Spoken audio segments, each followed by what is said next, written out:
Hi everyone, it's Chelsea from Smoldering Serpents. Welcome to the 5th video in the Meet Our Snakes series. In this video we're going to cover our Lampropeltis group, so that's going to be our kingsnakes and our milksnakes. We have a pretty good variety to show you today. We have things like our group of black milksnakes, but then we also have a lot of individuals who have no mate. They're just pets only. So we end up with a pretty decent list of species to go over.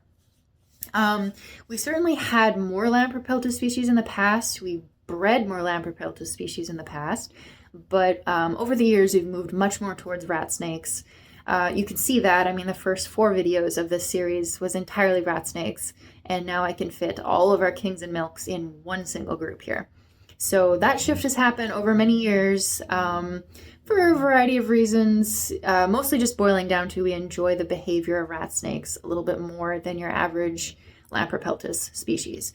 And that behavior is in terms of both how they interact with and use an enclosure, and also how they are with handling. So I would much rather take, 100 defensive bites from a sassy little rat snake than even one sniff and bite chomp from a king snake. So, not all kings are like that, but we've had plenty of experience with a variety of king snake species, and we definitely found that that was a pattern. So we just adjusted from there. The species that we do keep in the Lampropeltis genus most of them tend to be almost exceptions to some generalizations. For example, we have our black milks, and these are, one of the biggest species of Lampropeltis. They're also known for being incredibly docile and a little easier to handle than some other milksnake species. And all of those things are definitely true. Then we have things like our knoblochi. We have kept and bred other mountain kingsnake species, and we found that the hatchlings were fairly difficult to get started, and the adults weren't particularly fond of being handled. Now the knoblochi, the babies are not difficult at all. We've had no trouble with our clutch this year, and our adults are 2 of the most outgoing, curious little snakes in the whole house. They're extremely bold, and they're just adorable with their behavior. They're very enjoyable snakes. So, the species that we do choose, especially to breed, they tend to have something about them that's making them a little bit different than the Lampropeltis species that we've moved away from in the past. We also have some individuals kicking around still that we just love them, even if we choose not to keep or breed the species in the future. For example, we have Demi, our variable king snake.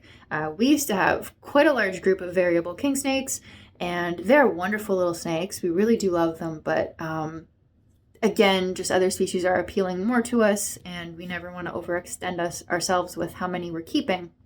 So we did move away from them, but Demi is very special to us. She's such a little hooligan. You'll notice she's the only one I'm using a glove for because she will bite anything and everything, but we just love her. We have Auri, our speckled king, who's another single, and we used to have more speckled kings, but again, we just decided we didn't want to pursue breeding them, but she's just super special. She's a real character. There's individuals of a species that you get attached to, but we know that once they're gone, we probably won't go out looking for another one. So that's kind of where we are with our group right now. It's a really fun group. I do apologize if the footage is a little bit chaotic at times because, milksnakes rightfully have a reputation for being a bit squirmy and harder to hang on to. And that is definitely true for the most part.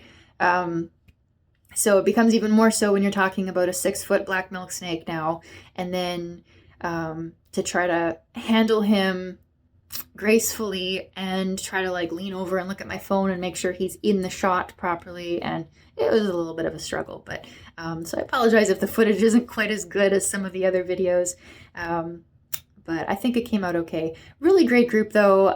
Huge variety in sizes, appearance, personality, so yeah, I think it'll be a fun one. So let's just jump right in. All right, we're gonna start with Auri. She is our 2016 speckled kingsnake. She's our only speckled king. So she varies a bit in weight. She does fluctuate quite easily, but she typically is around 350 grams. So she's by far not the biggest speckled you'll see, but we've also had smaller in the past. So you can see the way that she is when she's handled. She has a really unique behavior when we have her out. And I used to think she was gripping so hard because she was scared of being dropped, because you do see that with snakes sometimes. They really hang on extra tight when they're nervous. But she behaves the same way even when she's on the ground. Honestly, the way she's nosing about there and moving her head around on a swivel, she does that even when she's not being handled. She does that in her own enclosure. So she's just a really silly, unique girl. You may have noticed in the beginning on the underside of her tail, it does look a little pink and raw. And that's because Auri can't handle heat. Now, this isn't uncommon, but you do see people kind of laughing off king snakes biting themselves a lot of the time. I don't really think it's funny. She is hurting herself, even if it is only, surface scratches. She is hurting herself. So through trial and error over the years, we've discovered that it's just heat. She just simply cannot handle heat. So she did a little bit of musical chairs from enclosure to enclosure and from different temperatures. And we've basically ended up with accepting the fact that she cannot have a basking light. Even a really low 15-watt bulb results in her beginning this behavior again, which is why she currently has some pink on her tail, because the wrong basking bulb was plugged in, which turned on her 15-watt, and even that sent her right back into this behavior. So that was an accident on our part, but it is a well-known behavior with her at this point. She's kept just at ambient temperature, mid-70s all the time. She does amazing. Never any issues. She's a super easygoing girl besides her temperature sensitivities. Completely gorgeous, as you can see. We have no plans of breeding her. She is just our very beloved pet for now. And here we have another beloved pet, but you can see my approach to handling her is a little bit different. So this is Demi. She is our only variable king snake. She's a 2014. She's one of our older girls, actually. So she's 11 years old, and typically she'll sit around 300 grams. So like I said in the intro, we did actually used to breed more king snakes, including variable king snakes. We had quite a decent group of them, all different color phases. And Demi has produced babies. She tried to eat her mate, very seriously tried to eat her mate, and nearly succeeded. So, we just, as we moved away from king snakes, we just kind of, you can see she just tried to bite herself. That is exactly why I have a glove on. But as we moved away from king snakes, we just couldn't let go of her. She's such a character. She's one of the original variable kings, and she's just such a cute little thing. She actually has a little bow marking on her head. Someone pointed out that she has a little bow, and I can't unsee it now. But yeah, she's a real menace. Really, anytime she touches skin, she will bite. It's not even a question of if, she will. As you can see, she bit her own tail. I actually was shocked that I got through all of this footage and she didn't bite the glove. Because the reason why I'm wearing such a heavy-duty glove is because historically she will bite the glove. I have had to leave her in the enclosure hanging onto a glove for about half an hour before she finally lets go. And the typical methods of we'll touch a little alcohol swab to the corner of her mouth, that doesn't help. She'll actually latch on harder. I'm not comfortable holding her head underwater because knowing her, she'd probably drown herself before letting go. So it really is just a matter of actually letting her come to the realization it's not food, or at the very least that she can't get it down her mouth. So she's a little menace. Of all the snakes I feed, this 3-foot king snake is probably one of the more scary ones, which always makes me laugh. But anyways, here we have a much bigger snake. This is Hohenheim. He's our Honduran milksnake. He is what is called an extreme hypo. So he's a hypo that's been line bred to be more brighter orange with kind of the silverish banding. We, again, used to keep more Honduran milksnakes. We've had quite a group of them over the years. We used to breed them consistently. And it's actually a unique reason why we stopped breeding Honduran milksnakes, because I absolutely love them, and I really love their hatchlings. Their hatchlings are so easy, so gorgeous, and just have a lot of character to them. As in, I say character, but what I mean is they're miserable. They're completely miserable as babies. Up until they're about a year or two old, they start to mellow. Baby Hondurans are absolute menaces. They will bite, chew, fling poop, fling musk, everything. But that being said, I still really love them. The reason why we stopped producing them is because we found that the type of people who usually came looking to buy Hondurans were not offering the types of homes that we wanted to send snakes to. Hondurans, unfortunately, suffer from this notion that they live great lives in bear racks. And I don't find that's true. They are definitely less active and they use height less than like a rat snake. But our Hondurans have actually always been great display animals. They use a wide variety of setups. If you give them shelves, they'll be up there, they'll climb on branches. You can see Hohenheim's a little squirrely in this footage, which isn't usually how he is. The day was a little bit warm while I was filming, so all the milks were kind of a bit on edge. But usually he's extremely laid back. But even he will use shelves and height and climb and burrow and bask. They're very interesting snakes, but unfortunately the people who came looking for them were usually just kind of looking to stick them in a drawer and forget about them, besides breeding season. So honestly, the market just wasn't there for the types of homes that we want to sell to. So that's why we stopped producing Honduran milk snakes. It was just too hard to find the people who would give them the kind of life that we'd want them to have. But we hung on to Hohenheim. He's a really special boy. He'll be here his entire life. Now we move into the Lampropeltis species that we do breed. So this is Meliki. She is a 2020 knoblochi. They have a variety of common names: Chihuahuan mountain snake, Tarahumara mountain kingsnake. There's a bunch. Knobloch's kingsnake, obviously. There's a lot of different names, but we all know what we're talking about usually. So she's 5 years old. You can see she's significantly smaller than a snake like Hohenheim. She usually sits around 250 grams. So she laid a beautiful clutch this year of 6 eggs, I think, that resulted in 5 gorgeous, healthy babies. And she laid enormous eggs. Like, I've seen a lot of big eggs over the years, and I didn't realize that she could physically fit 6 eggs of that size inside of her. So she's a little thin here. She's still recovering, but all things considered, she did amazing. We're super happy to have knoblochi again. We used to have a lone female named Inta who had health complications, and we had to part with her far sooner than we would have liked to. So we're just super thrilled to have these guys again.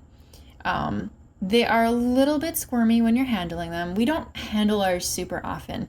These are snakes that I'll open the cage door and they will just come out and investigate on their own. So I don't deliberately pick them up that often, which is why they're a little unsure in this footage. But they're really rewarding snakes to interact with.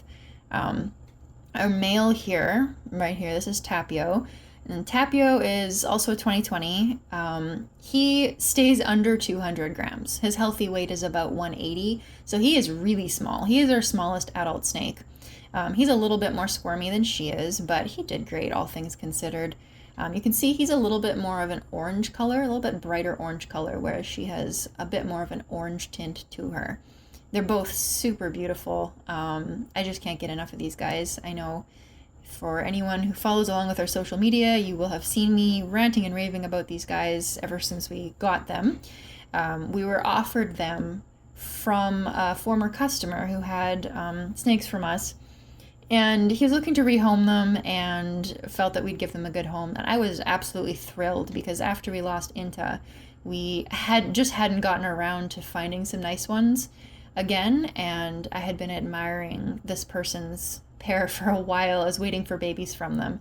So to just straight up get them themselves was a real thrill. So we've only had them for about a year, and they're just so great. They're such a perfect option for someone looking for a smaller species that is still very interactive, super easy. We keep them like basically all our North American colubrids, ambient, low to mid 70s, warm spot, low 80s, maybe mid 80s on a warm day, but we really don't keep them too warm. These guys are just bulletproof. We hadn't bred them before this year, so we were a little bit concerned because we have bred pyros in the past. and we had some trouble getting babies started. So I was a little bit concerned, but with how easy the knoblochi was for everything else for us over the years, we were thinking that they might be a little bit simpler, and we were definitely right. We have 4 out of the 5 babies eating already consistently, frozen thawed pinkies, no fuss really. So that's a real plus with these guys. They're just gorgeous, easy, fun. I mean, you can't really ask for anything more, can you? Well, I guess maybe you could ask for size, because here we're going for a very different type of snake. Now we're into our black milk snake group. So again, it was a little bit of a warmer day. These black milks, especially Nyx here, were a little bit uncooperative. Nyx was surprising actually, because she's usually super laid back. She was just not really having it today. But anyway, so this is Nyx. She's our older female black milk. She's 2015, so she's 10 years old. And she usually sits around 1,000 grams, so she's a decent sized girl. Yeah, Nyx is usually super sweet. I mean, she's being sweet here too. She's just a little squirrely. She's one of the first snakes that I've ever had that will come out to me without me reaching in for her. And this was not something that needed to be encouraged or worked on or anything. She just naturally has done this for as long as I can remember. I'll open the enclosure door and she will come out. And even when she has the option to go around me, because she has usually been housed in an enclosure that's floor height, so I'll open the door and just let her come out. Even when she has the option to go around me and I'll let her go on the floor, she usually still opts to come on my lap. And she'll come sit on my lap a little bit, sniff around, and then she'll go on her adventures. So I have a special relationship with this girl. She's produced some beautiful babies. But, you know, even besides that, just as an individual, she's one of my favorites. You can see she's a little scuffed up there on her belly. She does get extremely restless when she's gravid. So she usually comes out after laying a little bit rough around the edges. And she laid pretty recently. So she's a little bit thin, a little bit scuffed up, but strong and beautiful as always. You can see they really want to come up my arms. These milk snakes, they like to be supported. They're not big climbers, so they really like to feel their body supported very solidly underneath them. So next up, we have our younger female, Nova. Nova is a 2019, so she's about 6 years old. She sits at about 850 grams. So she's a little bit smaller than Nyx. Definitely a different looking black milk. I realize that, yes, it is another black snake, so it might be a little hard to tell. However, when I do get her face in the shot here, you may be able to go back and forth and compare that their face shapes are quite a bit different. Nova has a much more refined, pointy face, whereas Nyx has a more bulky face. And that's always been the case for them. So a little bit of different shape. They are from different lines, from different breeders. So, you know, you do see a little bit of variation, but, you know, at the end of the day, you are talking about a fairly large all black snake. There's not too much to differentiate one from the other. Nova's always been a little bit more of a squirmy girl. It was kind of funny that she was giving me an easier time than Nyx was. But Nova was a real slow grower. She's now had 2 clutches, I believe. And Nova tends to lay a totally different kind of clutch than Nyx does, which has also been interesting to see. Nyx has always laid 8 to 12 decent-sized eggs, but relatively small for the size of snake it came from.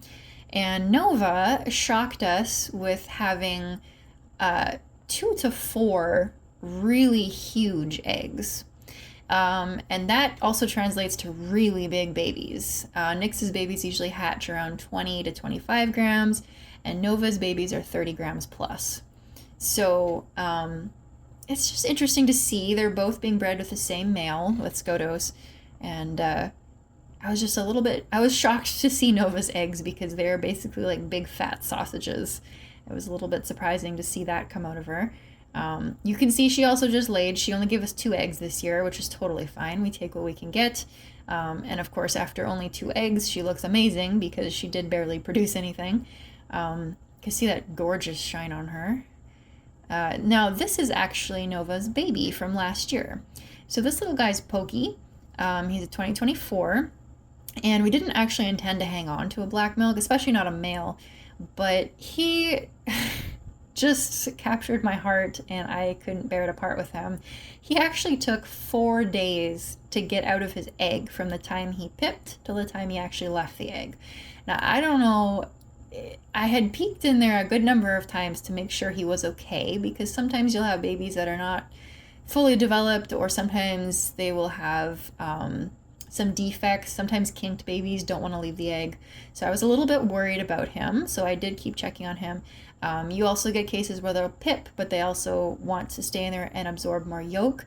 And he had fully absorbed his yolk, so I'm not really sure what he was doing in there for 4 days, besides just kind of hanging out, taking his time. So this little guy finally joined us. I mean, that is how he got his name, Pokie. He just was kind of poking along there, taking his sweet time. He is the most lazy hatchling snake we've ever had. He will just lie around and wait for food to be delivered to him. You can see from his size and body condition, he eats quite well. He's about 100 grams at a year old, so that's not bad for a young black milk. We're very careful not to overfeed, despite some claims. It is entirely possible to make a juvenile snake overweight, and black milks especially seem to get fat very easily. But we do still feed them appropriately. There have been far too many black milk snake updates with incredibly underfed snakes that I've gotten. So please feed your baby snakes. They should be growing. They should not be skinny.